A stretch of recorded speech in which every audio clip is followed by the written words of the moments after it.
Fadi s'était en fait un peu endormi dans sa voiture et fut réveillé par une manœuvre du véhicule derrière lequel il s'était garé, qui heurta légèrement son pare-choc. Il regarda sa montre et vit qu'il était 10h50. Il fallait qu'il puisse saisir une course qui le rapprocha de Clamart, où se trouvait le cabinet de son dentiste. Son rendez-vous était à 12h30. Il dut attendre 20 minutes pour s'approprier prestement une course partant du 9e arrondissement pour une destination à Boulogne. À 11h15, il prenait son client près de l'Opéra. C'était une belle femme, grande et brune, d'environ 30 ans. Elle portait, outre son sac, un panier contenant un petit chien. Il n'était pas question qu'il ne lui ouvrît pas lui-même la portière pour l'inviter à s'asseoir, tout en soignant l'élégance de ses gestes et en lui souriant avec une lueur d'admiration dans les yeux. Avant de s'installer, elle lui demanda « Alors vous m'acceptez avec mon petit chien ?»« Comment pourrait-on vous refuser quoi que ce soit ?» répondit-il. Puis une fois assis, il enchaîna « Peut-être que je me trompe, mais il me semble que c'est un Yorkie. »« Oui, c'est un Yorkshire Terrier. »« Excusez-moi, c'est ce que je voulais dire, » rétorqua-t-il avec une mauvaise foi évidente, car il ne connaissait pas cette désignation. « C'est une race qui chasse, je crois. » Effectivement, mais rarement dans une automobile, ne craignez rien. Voilà une course qui commençait bien, à la différence de la précédente. Sa passagère était délicieusement taquine, mais il eut l'intuition qu'il ne devait pas lui répondre sur le même registre, car il n'était qu'un chauffeur de VTC à qui tout n'est assurément pas permis. « Et quel caractère ont-ils, les chiens de cette race ?» demanda-t-il. « Ils sont affectueux et intelligents. Ils apprennent très bien. »« Quoi par exemple ? Si on lui dit « va te cacher », il se cache sous la couette. Si on lui dit « tourne », il tourne sur lui-même. Mais je n'ai pas envie d'en faire un chien de démonstration. Je veux qu'il garde son naturel. Je sais qu'il y a beaucoup de gens qui, au contraire, leur apprennent de nombreux tours jusqu'à sauter par-dessus un petit obstacle. Mais je n'aime pas ça. Dans un quartier comme celui de l'Opéra, ça ne doit pas être facile de le sortir, demanda Fadi. Je n'habite pas dans ce quartier, mais à Boulogne, là où vous m'emmenez. Le bois de Boulogne n'est pas loin, et c'est là que je le sors. Je ne suis venu dans le centre de Paris que pour une consultation de vétérinaire. Alors, il est en bonne santé ? Mais oui, je vous remercie de vous en inquiéter. Fadi pensa qu'il était temps d'arrêter cet échange et se tut. Mais c'est sa passagère qui relança un peu plus tard, lui demandant « Les chauffeurs de VTC ou de taxi acceptent-ils volontiers que leurs clients soient avec un chien ?» Je suis incapable de répondre à cette question. A priori, je pense que oui pour les VTC, mais peut-être les chauffeurs de taxi sont-ils plus réticents.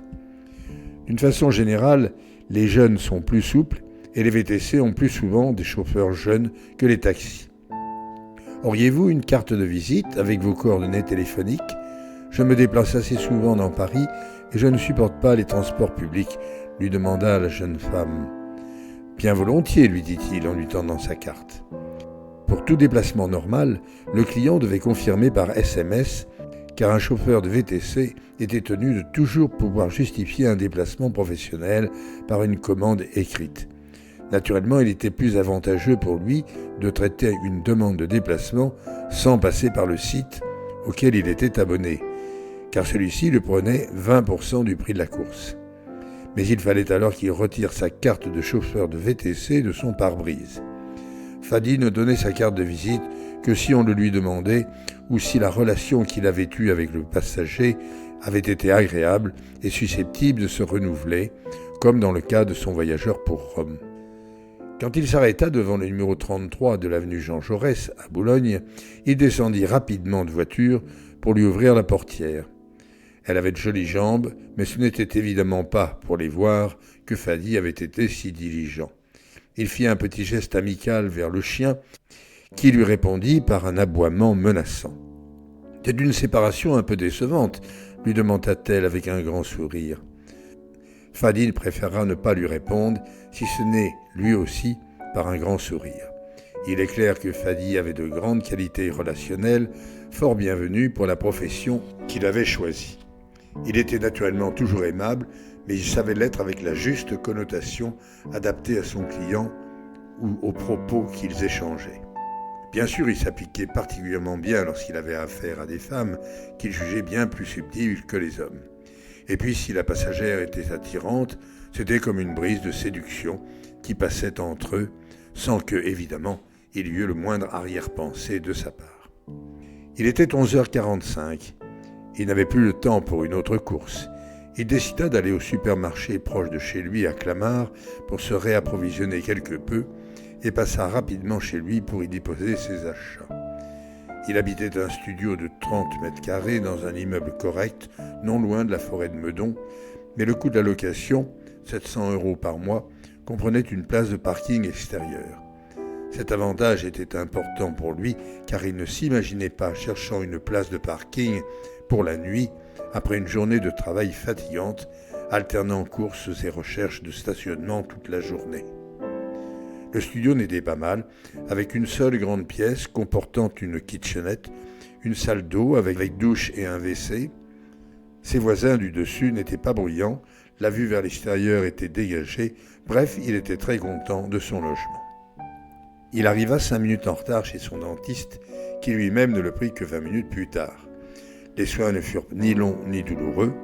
À 13h15, il sortait et remontait dans sa voiture pour se rendre à son café préféré, pour calmer une faim qui était allée grandissante depuis le petit matin.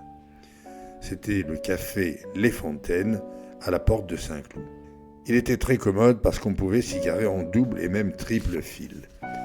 Non seulement la police fermait les yeux, mais si une voiture gênait la sortie d'une autre, on s'adressait au barman qui utilisait alors la sono pour avertir son propriétaire qu'il devait déplacer son véhicule. Fadi trouvait que cette ambiance très libérale était très sympathique. Il se gara, enleva sa vignette de VTC et s'assit au bar pour prendre un sandwich et un boc de bière pression. Naturellement, il gardait son smartphone allumé pour guetter une opportunité de course. De ce point de vue, le café était très bien situé, à 100 mètres du boulevard périphérique. Tout en mangeant, il observait les clients qui étaient visiblement de tous âges et de toutes les classes sociales. Il y avait beaucoup de bruit, car de tous côtés les gens riaient ou s'esclaffaient. C'était aussi ça que Fadi appréciait beaucoup, ça le changeait tellement du huis clos, si souvent silencieux, de sa voiture. Il sauta sur une course de la porte Dauphine qui était à 10 minutes de la porte de Saint-Cloud, destination Montparnasse. Sitôt revenu à sa voiture, il apprit par son téléphone mobile qu'il y avait une manifestation de taxis dans ce quartier et se prit à regretter de s'être engagé pour cette course. Mais il était trop tard. Son client l'attendait devant l'entrée de l'université Dauphine. Il lui ouvrit la portière. L'homme était relativement jeune, mince, habillé sobrement et avait un visage ouvert, sympathique. Ils se saluèrent de manière conviviale et Fadi prit tout de suite la parole. « Vous allez à la gare Montparnasse, mais il y a une manifestation des chauffeurs de taxi sur le boulevard Montparnasse et le quartier est très encombré. Je suppose que vous prenez un train. » « Oui, lui répondit son client, mais c'est un train de banlieue. Je comptais prendre celui de 15 heures, mais si je le manque, je prendrai le suivant, ne vous inquiétez pas. Je vous propose, dit Fadi, d'y aller par le boulevard périphérique et la porte de Vanves pour vous déposer à l'entrée Pasteur. Je ne pense pas que les embouteillages s'étendent jusque-là. Très bien vu, répondit le passager. Et si nous sommes bloqués, je finirai à pied.